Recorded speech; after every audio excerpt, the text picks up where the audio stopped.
Hello Clarkston, I'm Rod Rock, Superintendent of Schools. Thank you for tuning in to Real Learning, where we showcase the people who make the Clarkston Community Schools special. Today I'm here with CSM Tech teacher and Team Rush coach, Kyle Hughes. Thank you for being on the show, Kyle. Thank you for asking me. So Kyle, can you tell us a little bit about your educational background? My background, I got a degree in applied mathematics from Michigan Tech many years ago, and then a teaching certificate at CMU, and then proceeded with my master's in education with U of D Mercy.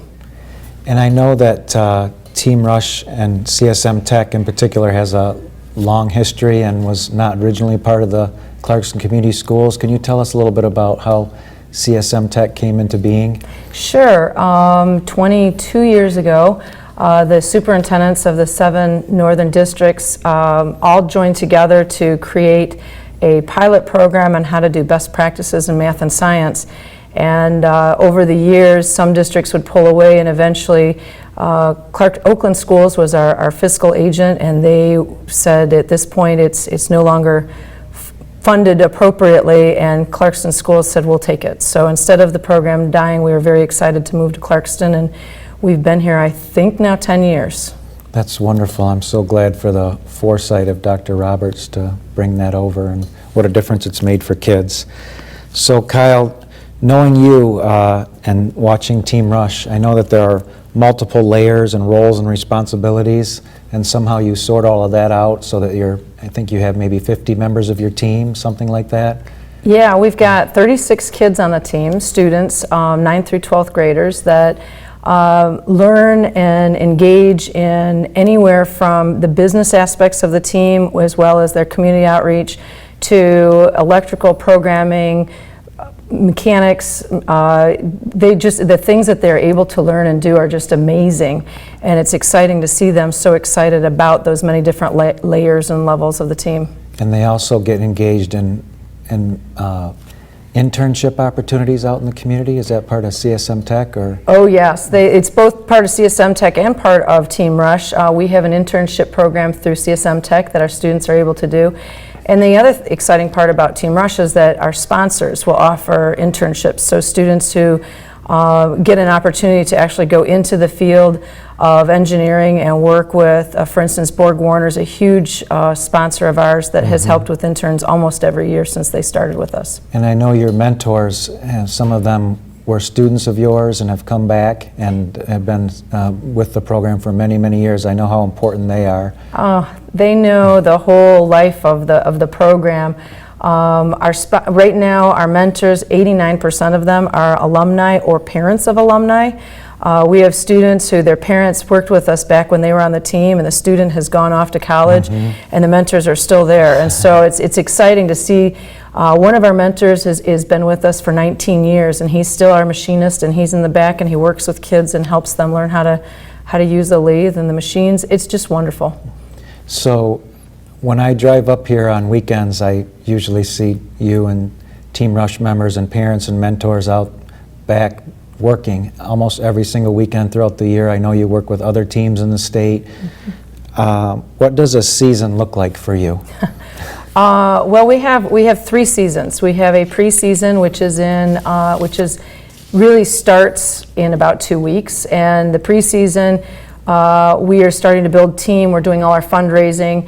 That ends at the end of November, and then we start focusing on getting ready for our season, and that kicks off the first week of January, and we have 1 more week left of our competition season, which is what we're in right now. So we build the robot for 6 weeks, and that basically is from January until mid-February, and then we ship the robot or we get it bagged and ready to go to competition, and that's another 7 weeks, 8 weeks of competition. But we're here all the time. And I see your kids after football games picking up the football stadium, and you have your regatta in the summer and the lights parade and all kinds of ways that your students are active in the community. The kids spend a lot of time in the community. They through whether it's they're volunteering for Lego robotics camps or even our other camps that the girls in engineering camps, they're continuously giving back. They help with the chamber and the stuffing of envelopes, and yes, we run the Holiday Lights Parade, and we have the regatta in July, which is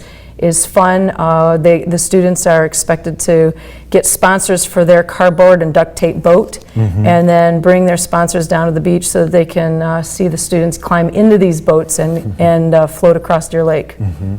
So the Team Rush competes in the First Robotics Network or League. Can you tell us what is First Robotics? First Robotics is for inspiration and recognition of science and technology, and it's really about promoting a culture on making heroes out of scientists and mathematicians. And something you'll hear Dean Kamen say frequently is, why, if we make heroes out of these scientists and mathematicians, then kids will want to be like them. Just like in the NFL or in the NBA, kids want to be like those cool athletes, and we are making our students want to be like these cool scientists, and they're very competitive and they're very smart, and it's very exciting. And so as a leader of Team Rush, you set out with big goals and you've managed to reach those and to sustain them. You've achieved the Chairman's Award, which is the highest honor in First Robotics. You've won 2 state championships, one this year and one 2 years ago. You had a student on the Dean's List, and I can go on and on and on. So how have you managed to achieve this level of success and then maintain it over time? I think I'm a little crazy. I think that the key is, and you mentioned it earlier, it's the alumni that are coming back, it's the mentors, it's the belief that the parents have in the program too. To see these students, they join the team, and there's a change, a transformation that you see in these kids. And they come out, and the parents are believers. The kids truly understand what it feels like to be part of a team. And for some reason, every year new students come in, and we think, okay, we're done, we're tired, it's time to move on. And then this new group of bright-eyed students come in, and we just can't seem to give up on them. And it's exciting, and they really truly do provide a lot of good feelings back to us too, because we know we're making a difference. I mean, we've had students that have gone to work with NASA and have worked with their astronauts on their space equipment, and we've had students who I had a student that joined the team that wanted to be a social studies teacher, and there's nothing wrong with that, loved teaching, but after being on the team for 4 years, he ended up going to MIT. And his freshman year, he was growing cancer cells so that they could work on killing those cancer cells. And so that's pretty exciting to know that this team had that kind of impact on him, that he wanted to do something good in this world. And that's the feedback that keeps fueling my fire. So you know that your students go on and make amazing contributions. And I've heard you say all of the opportunities that exist within First Robotics for kids in terms of careers and summer internships. Can you talk a little bit about that, the experiences maybe your own kids have had in that way? Well, there's the internships. There's also summer camps now that kids are getting involved in, that they're going to camp specifically to be a programmer or learn all about electronics. There's so many opportunities. There's a tremendous amount of money available in scholarships for kids in First Robotics. The exciting thing now is that this fall we will have our first junior FLL team. I have a parent who's interested, and then we have our first LEGO League Robotics and our FTC, and so we've got many layers now of robotics here in Clarkston, and that's very exciting to see that growing and getting deeper, and seeing the community support that as well. And we were just talking before we came on camera about you packing up for the World Championships down in St. Louis this weekend. And so what are your hopes and expectations for the World Championships? Well, I hope, and my expectation would be that we would be bringing back the World Championship. We have an incredible robot this year. We have an incredible drive team, pit crew. We have an incredible system of data collection. The students spend the entire time up in the stands with iPads that they programmed, and they take data on all the teams that are playing, and then we compile that data to find out who we need to play with and who our partners need to be. We've got the system. And so now with a little luck and staying focused, we have a very good chance of making out of our division and into the finals this weekend. So the goal is to stay focused and to not let distractions get in our way.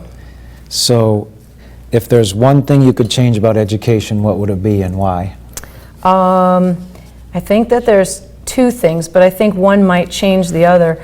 I think that our kids need to become more responsible learners and start taking charge of their own education.